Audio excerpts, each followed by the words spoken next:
ॐ सहना भवतु सहनौ भुनक्तु सह वीर्यं करवावहै तेजस्विनावधीतमस्तु मा विद्विषावहै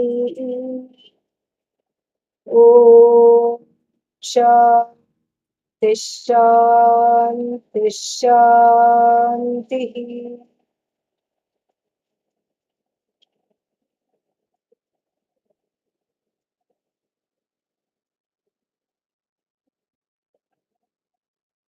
श्रीहरिं परमानन्दम् उपदेष्टारमीश्वरम् व्यापकं सर्वलोकानां कारणं तं नमाम्यहम् अपरोक्षानुभूतिर्वै रोच्यते मोक्षसिद्धये सद्भिरेव प्रयत्नेन वीक्षणीया मुहुर्मुहुः स्ववर्णाश्रमधर्मेण तपसा हरितोषणात् साधनं प्रभवेत् पुंसाम् वैराग्यादिचतुष्टयम् ब्रह्मादिस्थावरान्तेषु वैराग्यं विषयेष्वनु यथैव काकविष्ठायाम् वैराग्यं तद्धि निर्मलम् नित्यमात्मस्वरूपं हि दृश्यं तद्विपरीतगम् एवं यो निश्चयः सम्यक् विवेको वस्तुनः स वै नित्यम् आत्मस्वरूपं हि नित्यम् आत्मस्वरूपं. So the main thing what the text says is Atmaswarupa. Atmaswarupa means the truth of yourself. Truth of yourself. The truth of yourself, Atmaswarupa, the nature of oneself, that alone is unchanged. Everything else, tad viparitaman, everything else which is opposite to the Atma, namely Anatma, meaning that which is opposite of Atmaswarupa, meaning other than myself. Nityam Atmaswarupam. Atmaswarupam, the nature of I, which I, not the one that is, not the one that is the body, the mind, senses, not the body, mind, sense complex, but the indweller. The indweller is what we are talking about here, and that is the Atmaswarupa. Atmaswarupam Nityam. Atmaswarupa is that which is unchanging, which is forever, which is what I want to discover, which in fact is already myself. It is an attained thing. So Vedanta is not asking you, in a way, to do something or to believe in something that is other than yourself. It is basically a journey of self discovery. The self that you always wanted to be is the self that you already are. That is its message in short. But this is not understood. How can it be so easy? How can it be that I already am what I seek? Because the seeking has been excruciating. And then, so if the seeking has been excruciating, then how can it be that I am already, how can it be so easy? How can it be just simply about letting go? So this is sometimes it it is counter not to one's understanding, but it runs the message of Vedanta runs counter to one's habits. The habitual orientation is that of a doer in order to gain. No pain, no gain. We have heard this, and there is at least on the empirical level, this seems to be true. If I work hard, then only I get this, and in order to get this, I have to put some effort because everything I want is away from me. This is the regular maxim in life. But here we come upon Atma Swarupa, which is already myself, which the Shastra says it is Nityam. It is Nityam. How do you know it's Nityam? You don't. That's why we need the Shastra. This is not something logical, but in a way, it is not outside of the ken of my desires. Because everything that I want and everything that I do appears to be what? Appears to be very much in keeping with something unchanged, something permanent. That seems to be what I'm striving for. It's like sitting on a treasure chest and then applying for small jobs, part time jobs. But here one is sitting on the treasure chest. That is exactly what this quest is like. So, the quest of self knowledge is really the attainment of something that you already are, something that you already have. It's an as though attainment, very different from the habitual orientation of running after things that appear to be away from. And in fact, Viveka is understanding this. And Vairagya is directing the quest to the discovery of whatever that is already there that is needing to be understood. Vairagya and Viveka together means uh, directing the journey from being a doer to a knower of the self. Because I am away from myself, the self is away from me, the ahankara, not for want of doing, but for want of understanding. That it is a gain of, it's an as though gain of what is already there. So, therefore, he says very succinctly and beautifully, Nityam Atma Swarupa, he, because, by contrast, whereas tad viparitagam, vipari, viparita gacchati iti viparitagaha, tam viparitagam. So, tad viparitagam means that which goes opposite to that. Opposite to what? Nityam, that which is forever. And then that viparitagam means that which is finite. That which is finite is contrasted with the Atma Swarupa, the nature of the self, that which is infinite, that which is Nitya. And so the infinite and the finite are there, meaning the pursuits in life and the things that are objects of desire are finite. Whereas really the only object of desire is the subject itself, and that happens to be infinite, and that is in keeping with what you want. And what you want, as we said earlier, is already what you are. So the quest is not one of pursuit in the sense of chasing after something or avoiding something, but more in the sense of a discovery of that glory of the infinite I. So then, how do I know that tad viparitata, the opposite of the, how do I know that everything other than the Atma is finite? What is my clue? The author is very helpful here.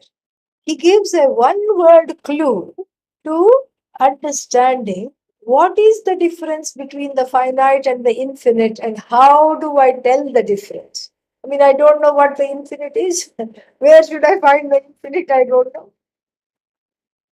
Infinite means I have to see, like teenagers say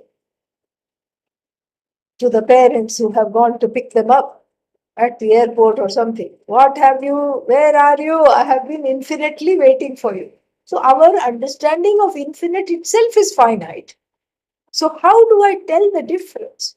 How do I know that the things that I am pursuing are finite? What is the clue?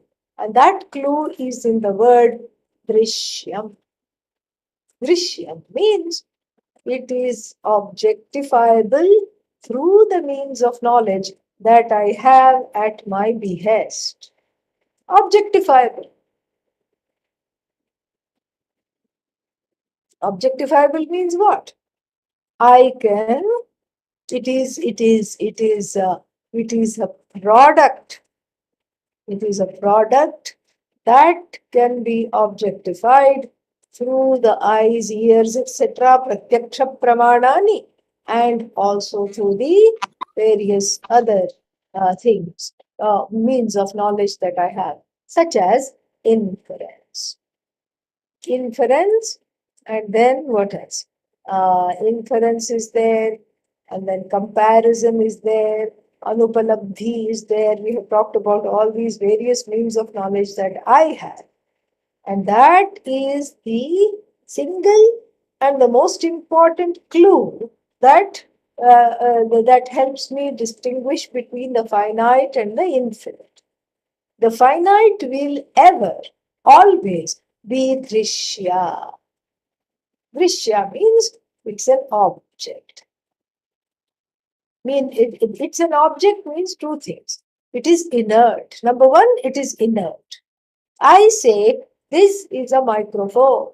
Microphone doesn't say stop talking.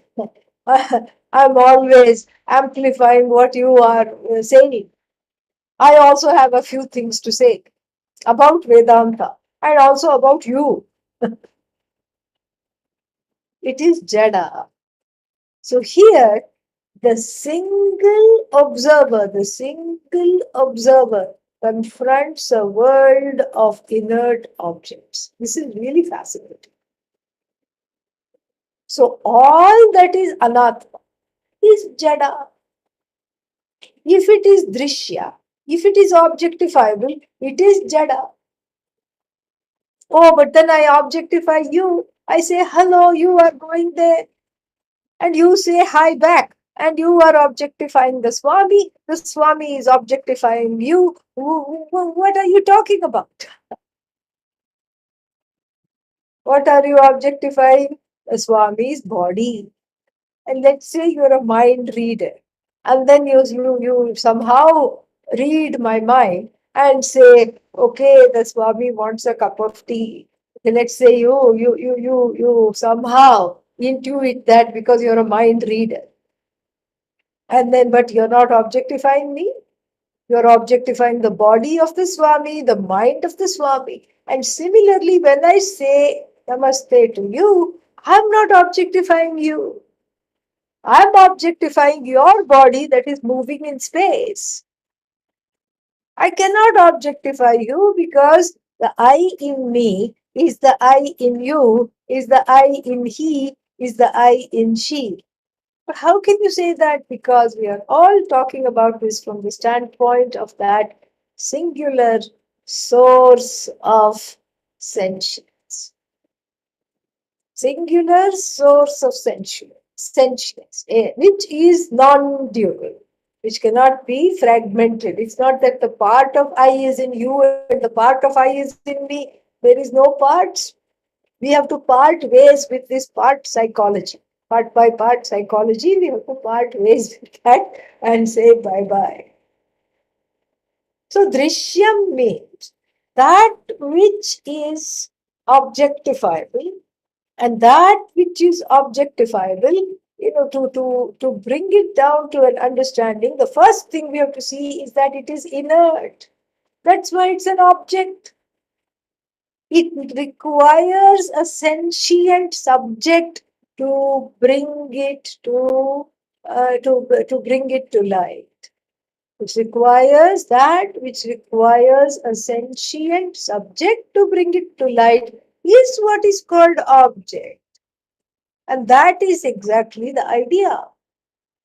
So many objects, one subject. A subject that is self-evident, a subject that is not subject to objectification. This is something to understand. A subject that is never subject to objectification, that can never, ever, ever, ever, ever, even after 1,000 lifetimes, be objectified. This is something beautiful. So, drishya, if we unpack the word drishya, two things come to mind. First is that which is drishya, that which is objectifiable is inert, it is not sentient. Whereas am sentient. And I'm not I'm not borrowing this sentience, I am sentient. Mind is borrowing the sentience, the body is borrowing the sentience.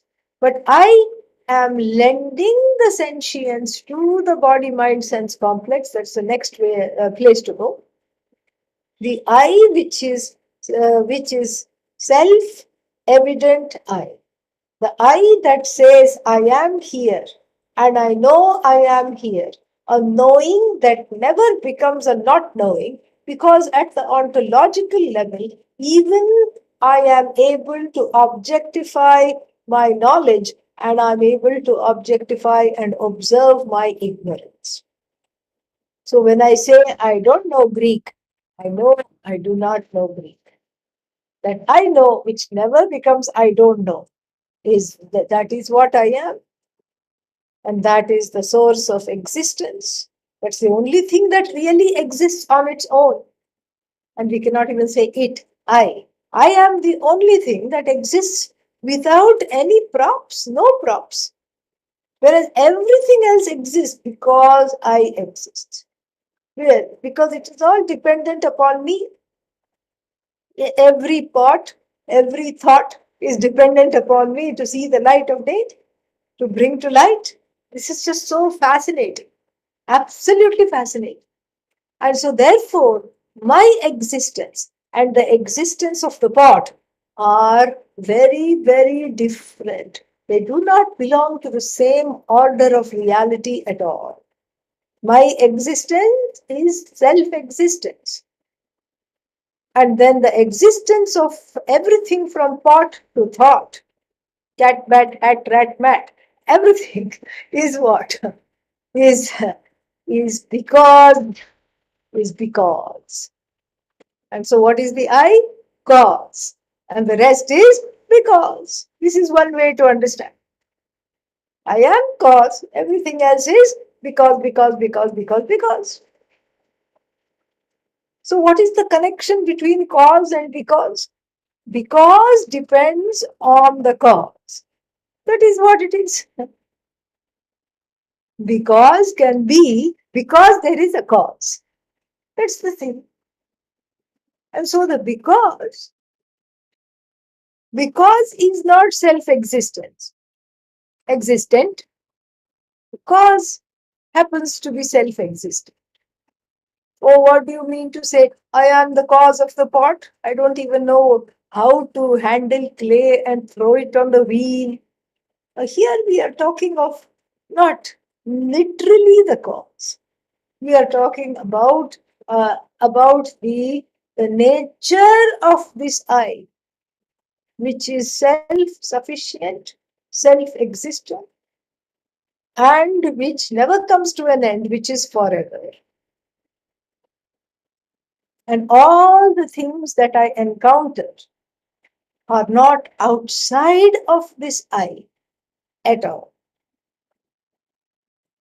Just like the shadow a person casts while walking, similarly, the whole world is the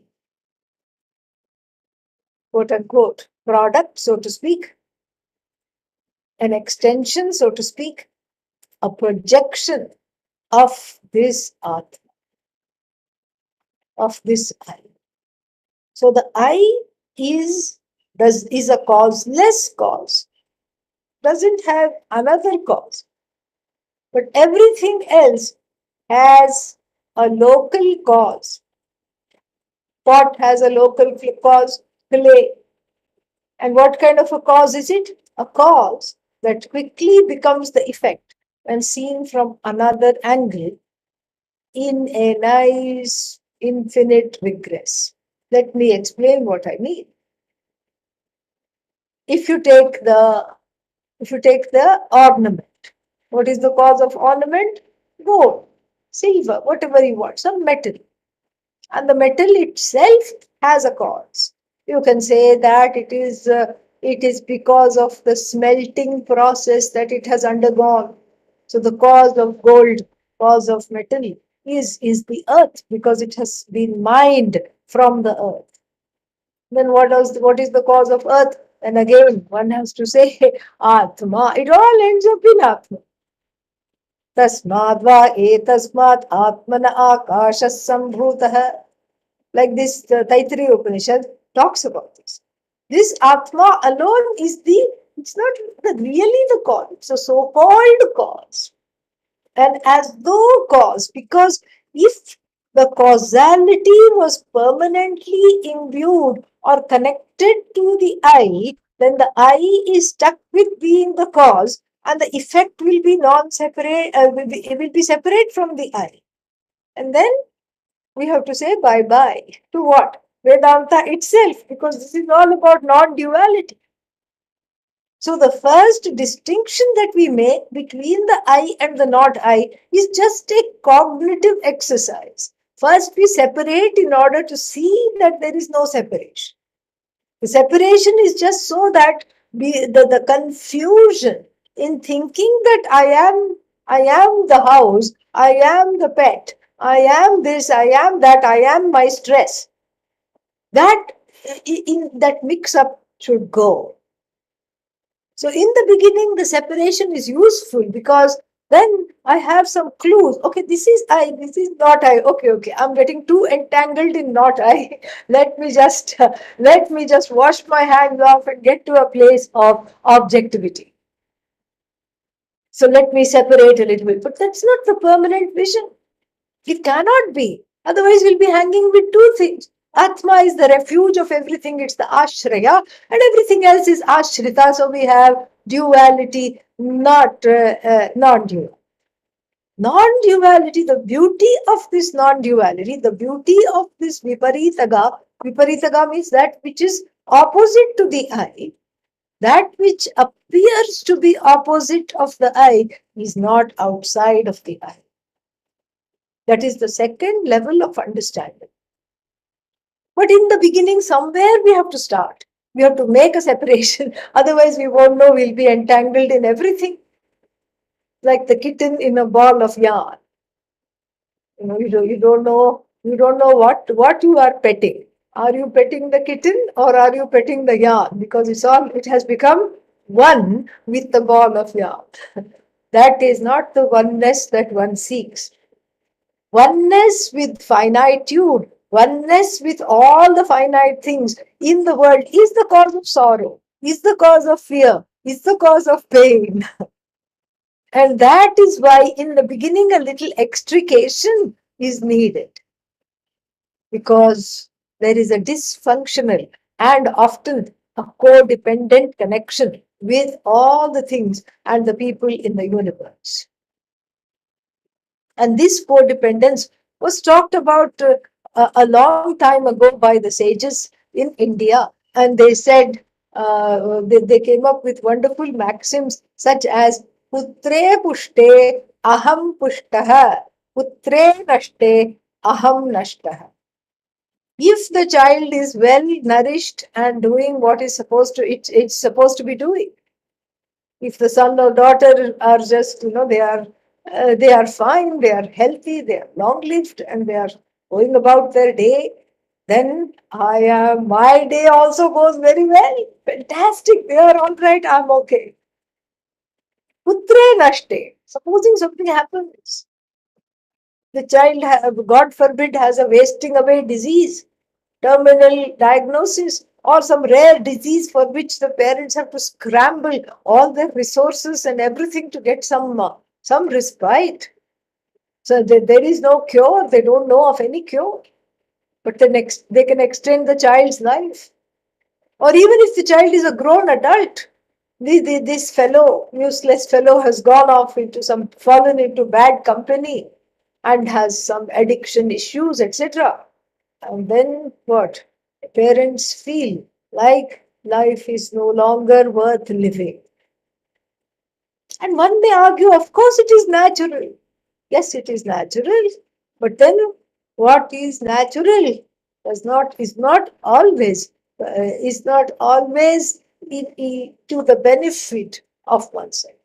It is natural in the sense of sahaja. Sahaja means it is the way of the world. But here we are trying to look at the world and one's place in it from a standpoint of objectivity. And so here, yes, a connection to the child. I mean, it's all an interesting paradox. Unless the mother and the father bond with the child, then it cannot grow up. It needs that bonding. The parents also have to shower affection and everything and consider the child their own in order to raise it properly. But then, after a while, the child stops needing the parents in the same way that it did when it was young. And at that time, the parents also have to let go in a certain way. And when that letting go doesn't happen, either from the standpoint of from the offspring, and Carl Jung has a wonderful word for it. It's called individuation. Individuation means jivatvam, really. So the child sees itself as a separate individual having its own karmic trajectory. And maybe it doesn't understand this is my own karma, but okay, having its own trajectory, following the ability to follow its likes and dislikes, the ability to go forward and have its own world, its own ambitions, and most of all, the freedom to make its own mistakes, not always be, crowded out and dominated by the choices of the parents. In a healthy upbringing, Carl Jung says, this individuation happens sooner or later. Some people are late bloomers, and some people, blossom early. Doesn't matter. But this kind of an individuation, the ability to make one's own decisions, one's own mistakes, happens in a healthy child rearing atmosphere. And then after that, still there are even after that happens, still there can be what should cause of dysfunctionality in the family, etc., etc. But still, since the individuation has happened, the person has a little more objectivity, at least that is to behold.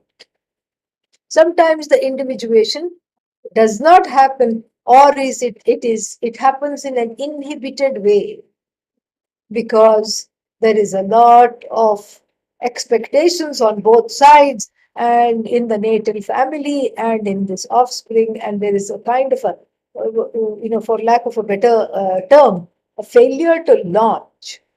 One is always somehow just even after the parents are long gone, the parents are carried in the heart, in the head, and one just relives their life. And so this is what is very dysfunctional, codependent, and all these things. These are all new terms.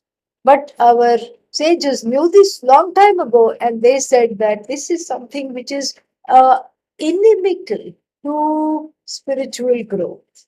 It may be a natural outcome of having children or having a family, etc. But it is ultimately inimical to one's spiritual growth. Why is it inimical? Because one is not really understanding the truth of this I outside of what we call anatma, including the voices of the parents, including the various connections that one has forged. And so, therefore, this extrication is the first spiritual instruction is to extricate oneself from these kinds of dysfunctional connections, no matter how close. We are not trying to, Vedanta does not say stop loving your family. No, or you should not have a family. That's not what is the point. The point is to clean up the dysfunctional ways of associating with the people around oneself and reproducing the same family dynamics everywhere. That is what happens. That's why I keep saying family, because the natal family becomes the first impressions of how to deal with the world. So one's own fears, one's own tears, it extends far beyond the family. And so this is what is interrogated at the beginning of the spiritual instruction while talking about viveka and vairagya, while talking about opening oneself to understanding the difference between the I and the so-called not I. The distinction is important because there is a mix-up, and once the distinction is made, it is no longer necessary to keep on upholding the distinction. That is the idea. And so, therefore, the I and the not I are connected. And they are connected how? It's an as though connection. Why? Because the not I is an as though projection. So the as though projection and the as though connection, when they are sanctified and made real, then sorrow, confusion, etc., all of them ends. So let's go back to the definition of drishya. So the first definition of drishya is that which is objectifiable, is that which means what? Inert. Inert. And the second definition of drishya is that it is changing all the time. It is inert and it is changing all the time. That is what we call finite. The definition of the word finite is that which is an object. That which is an object means what? That it is inert and that it is changing all the time. These two things really give us the definition of the word drishya. This is viparitaga means finite, which is finite from, how do we know this is finite? Viparitaga means opposite. Opposite of what? Nitya, unchanged. So, and what is that? Drishya. Drishya means it is an object, it is inert. Anything that I can objectify is inert. And then it is changing all the time. एवं यह निश्चयः सम्यक् एवं यह सम्यक् निश्चयः सम्यक् means well ascertained निश्चयः decision here means the understanding, a well ascertained understanding, determination in this manner. In which manner? That was already talked about earlier, that the I is unchanging and my Swarupa, my nature is permanent, infinite, and everything that the I encounters is inert and changing. This kind of a determination, this kind of an understanding, a well ascertained understanding, is called Vivekaha. Savai means indeed. indeed this is Viveka. What kind of Viveka? Vastunaha, of the only thing that is worth being talked about, which is the I. In fact, the word vastu means thing. And this word vastu in the Vedanta Shastra is used only for Atma.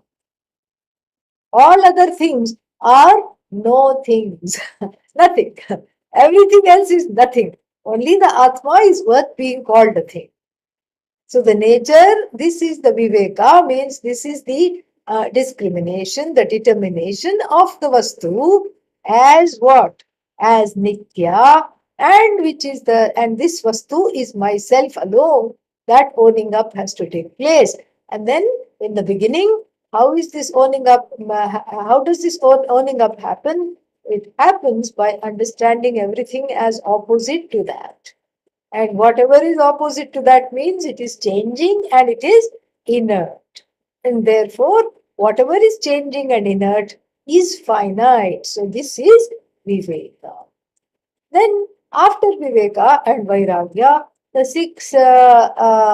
six pack is discussed, the six other qualities. And in verse number 6, the two of those qualities of a person who is uh, primed for spiritual instruction is being discussed.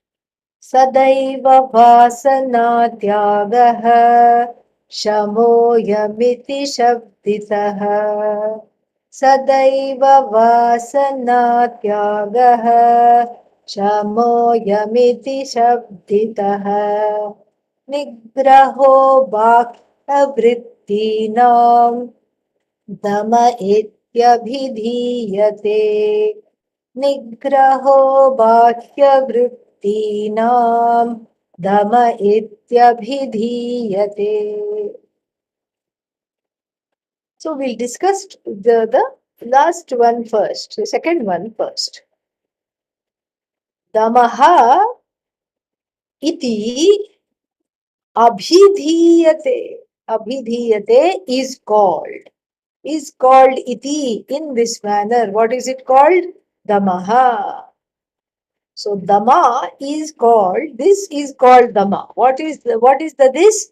Nigraha, the management. Nigraha means management. Management of what?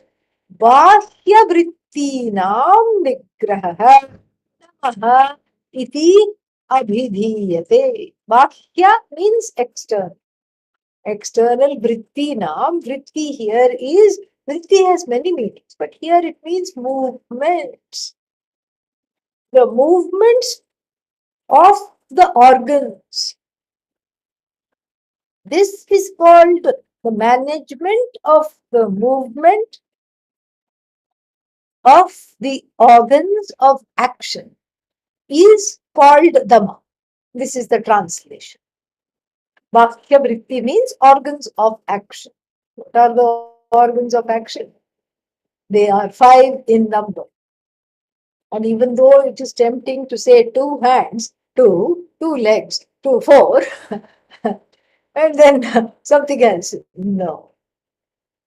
There is a technical definition. There is a technical definition for this organs of action. Organs of action means the uh, the the hands. 2 hands count as 1. Legs 2. Speech 3. Organs of elimination 4. And organs of reproduction 5. These are called the what are they called? The organs of action. And we distinguish them from the other organs, which are the sense organs. Jnanendriya, the organs of knowing, Jnanendriya, and sense, the organs of action. Karmendriya. So these are the organs of action. The management of these organs constitute what is called Dhamma. And why is this Dhamma important? It's the sole thing that distinguishes us from animals. That's why the bias becomes important. What does a donkey do? It kicks. You also have the freedom to kick. Donkey also has the freedom to kick. What's the difference between the human being and the donkey? Huh? You have the freedom to not kick. The donkey does not have the freedom to not kick. That's the distinction. Everybody has the freedom to kick. But you say, I really feel like giving this fellow a good kick, but I'm going to desist. Why? Because I don't want to be arrested. Simple. I don't have a law. I don't want to have a lawsuit on my hands. There are consequences. The donkey doesn't see consequences. The donkey just kicks because I'm having a bad day. I just feel like giving somebody a good kick. That's it. That's all it is. And in fact, as Pujya Swamiji would always joke, even if a sadhu is standing behind the donkey is not going to say, "Oh, this is a person in orange. I have to be respectful. I must not kick." It's not going to say. In fact, we have to wonder about the sanity of the sadhu. Maybe it's a don't. It's not a sadhu standing behind the donkey. Who is this person standing behind the donkey? What's wrong with you? We have to ask the sadhu, not the donkey. And so the donkey has the freedom to kick. The human being has the freedom to kick. The difference between the donkey and the human being is that the human being does not, the donkey does not have the freedom not to kick, whereas the human being has the freedom to not kick. This is Dhamma. Dhamma means I am very cognizant of the consequences of my action, and therefore I learn to use the organs of action carefully. Speech is another example. I can't say whatever I want to say. I often do, but I can't. I must not really. I can't say what I want to say because so many things come into the mind. So many thoughts come into the mind. This idiot. This is the thought that comes to mind. This person is a nincompoop. This person is an idiot. But standing in front of them, I don't say that. Again, I don't want to go to jail. I don't want to be sued for defamation. I don't want, and that this person who I think is an idiot is stronger and bigger than me. So I don't want to be, I don't want to cause lack of dhamma in them. And so that they just, make me into chutney. I don't want to do that. My life is dear to me. So therefore, in this we already know dhamma. We already manage to the best of our to the best of our ability, our organs of action. We have learned to manage sometimes the hard way. The hard way. Growing up, one has said whatever one wanted to say, and the parents have said, "Go and clean your mouth out with soap." What are you talking about? This is not the way to speak. This we have learned. And we have learned the hard way by losing friendships because somebody got hurt, because one said something that uh, one did not think. One just spoke before thinking. So the organ of speech, again, we know, more or less we know how to manage. We know how to say hello, even when you don't want to say hello. So you just grit the teeth. Hi, how are you doing? You can just say that like that. No, it's not a wholehearted smile, it's not a wholehearted hello, but there are certain, what's the word for it? Societal cues which everybody follows. Otherwise, one doesn't belong, and there's nothing more painful than not belonging. So one learns to manage. Even organs of elimination. I mean, nobody just goes wherever they feel like. That's why there are certain things called bathrooms. Unless, of course, it's some kind of a unfortunate emergency. You just, there are certain codes of how to behave, and where certain actions are appropriate and where certain actions are not. Whereas you don't, that's again the distinction between oneself and animals. You don't find that with the animals. Yeah, the pet animal will go wherever it wants to. That's why the owner has to go behind them with a bag. Again, for the sake of public, the public codes, whatever there are. You have to clean up after the dog. Why? Because the dog doesn't know what to do. It will just go wherever it feels like. That's not the human being has the ability to manage with these organs of action. That is the difference. The organs of action and how one deals with the organs of action are the main way in which one is distinguished, is different from animals. One is already doing this, all these things. Then why is the author mentioning this? If I'm already doing this, then why should I be told manage your organs of action? If you want to study Vedanta, I'm already doing it. I'm already not kicking people. I'm not already saying things that I don't mean to say. So why is this injunction there?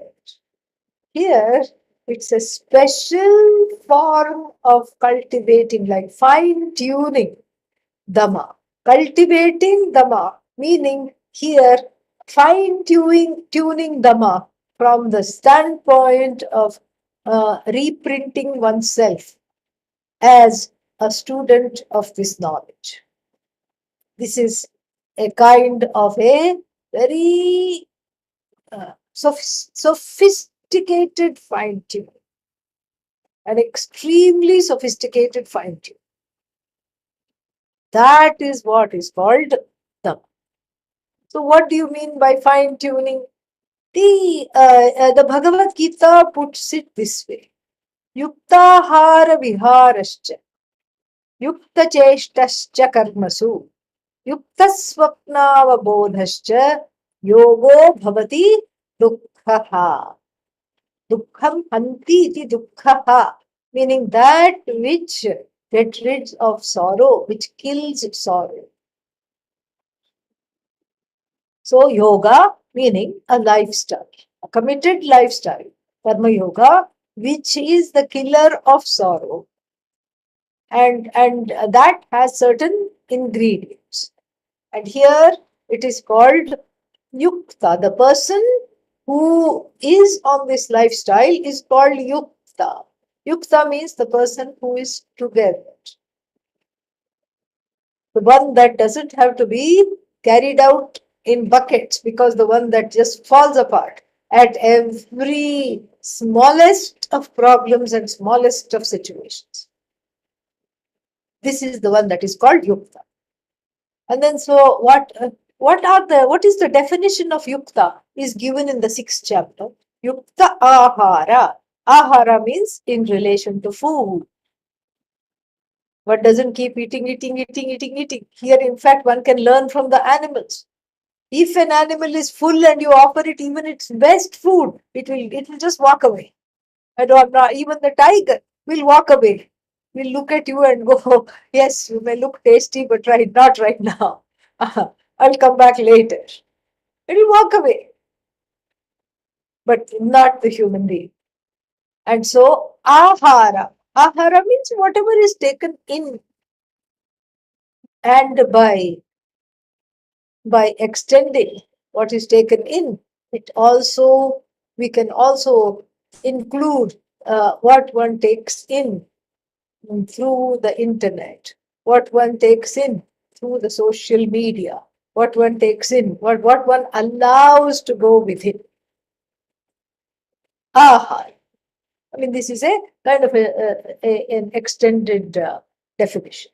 Strictly, ahara means what you put in the body. Yukta ahara. It's not saying fast all the time. No, that is also not good. As the Buddha himself pointed out, The Buddha experimented with many different things. And first he thought, the way to understanding the truth is to just starve oneself. And he starved. There are certain very nice statues, very well made, with all the ribs showing, statues and reliefs, paintings. But then he said, this is not the way to go, because an empty stomach means the mind also will be affected. A body has to be well nourished. And this is what is talked about in the Chandogya Upanishad also, where Shvetaketu, as an experiment, was asked to fast for 10 days. And then after the 10-day fast, he was asked to repeat the Veda. He didn't even know V for Veda. He could not understand anything. He could not repeat anything. And so it's not about fasting in an extreme, or it's also not about eating extremely. No, it's about it's about a healthy relationship with what goes in the body.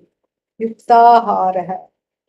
And then the other one is Yukta Vihara. Vihara means move. In fact, we have a state in eastern India called Bihar. Actually, it is Bihara.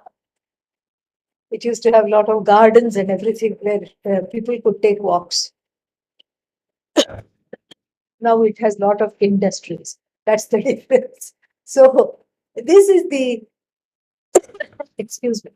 So this is the Yukta Vihara, means the person who is got a healthy relationship to exercise. This is very important in the modern, the contemporary times, where we have devices that track how many steps we have taken.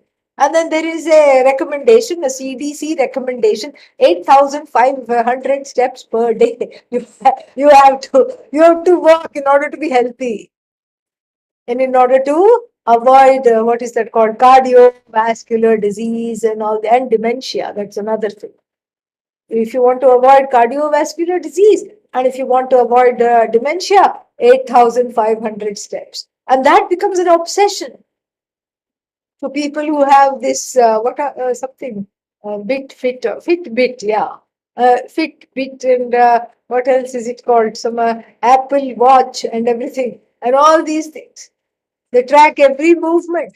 And so you have to have the device close or strapped to your body so that you can get these 8,500 steps. Becomes an obsession. And then it even tracks how many floors you have climbed. And then so you have to keep climbing floors or walk in hilly areas. But if you live in a flat area, what are you going to do? Well, you have to just climb floors. You have to do this, you have to do that. It's a lot of pressure. And then, of course, it's not enough to just walk. You have to build up the muscles, which is like a loss against time. The older you go, the muscles wear out and dissipate. Everything hang loose. Everything is hanging everywhere, and and then you just feel like something on a coat hanger. That's how it is. So better go to the gym, or better start what are called weight bearing exercises. Nothing wrong, and nothing wrong. Be healthy. Walk your 8,500 steps. No problem. Be healthy and go to the gym or do yoga, whatever it is you do. But here we are talking about excess. We have, especially in the contemporary times, a case of too much or too little. We don't know moderation. We really don't know how to go on the middle path. We really don't know. We have no idea of moderation. We teeter between not eating at all and stuffing ourselves. And we teeter between climbing 27 floors. Why do you say 27? Because somebody told me recently, very proudly, I have climbed 27 floors today. And so between climbing 27 floors and being completely floored, we have this kind of a yo-yo pendulum mentality. When you do too much, The next day, of course, there's no other option except to do too little. And then, then after a few days of not doing enough, then you err on the side of too much. Yukta means one who is got a consistency in movement. In movement, there is consistency. Same kind of gait, same amount of movement, whatever is possible. 8,500 steps may not be possible. And it's not the end of the world if you can just do 6,000 or 5,000. At least you're doing something. On the day that you can do 8,000, do 8,000. No problem. Nobody is. But then this unrelenting pressure that one puts on oneself, that is actually a distraction. So yuktahara, ahara, what you take in, and then vihara, the kind of movement, one's own relationship to movement and exercise. Then yukta cheshtaha karmasu. Cheshta means I don't know how to define cheshta, but in English, cheshta means activity literally, but it has a kind of a pejorative sense. It just means kind of needless activity, needless actions. Like they say, the Italians use their hands to talk all the time. They're not that they're not using their mouth. They're using their mouth also, but in addition, there are exaggerated, that's a good word, exaggerated movements are called cheshta. Sometimes you need exaggerated movements. Somebody is far away and they cannot hear you. You may have to jump up and down to gain their attention, to get their attention. Some exaggerated movements are needed. One is lost at sea. So one needs some exaggerated movements to draw the helicopter to you or other ships to you. Recently, there was a story about one person who was whose ship got adrift, whose little boat got adrift, and he survived, I think, for 3 weeks on ketchup packets. He survived on. And so the ketchup company gave him, I think, honored him, and because they got a lot of publicity that even after even after being marooned at sea, one can survive. So the ketchup, which was just a overdressed condiment, had got a new lease of life because of this fellow, and so they honored him and gave him ketchup for life. And so, in addition to other presents, because who wants ketchup for life? That's not really anything to talk about. So sometimes you need exaggerated movements. You have to communicate to somebody you're in distress and you can't talk. You better jump up and down, draw their attention. I'm not feeling well, I'm feeling like fainting, something is wrong, help. But the rest of the time, the exaggerated movements are not necessary. That is the idea. So yukta cheshta. And this exaggerated, refraining from exaggerated movements is called dhamma. What is the connection between dhamma and the management of exaggerated movements and exaggerated activities with regards to the organs of action and my spiritual growth? Let's find out next week. Om Purnamadav Purnamidam Purnat Purnamudachyate Purnasya Purnamadaya Purnamevavashishyate. Om Shanti Shanti Shanti. Harihi Om Shri Gurubhyo Namaha. Harihi Om. Thank you. Namaskaram. Thank you. Namaskaram.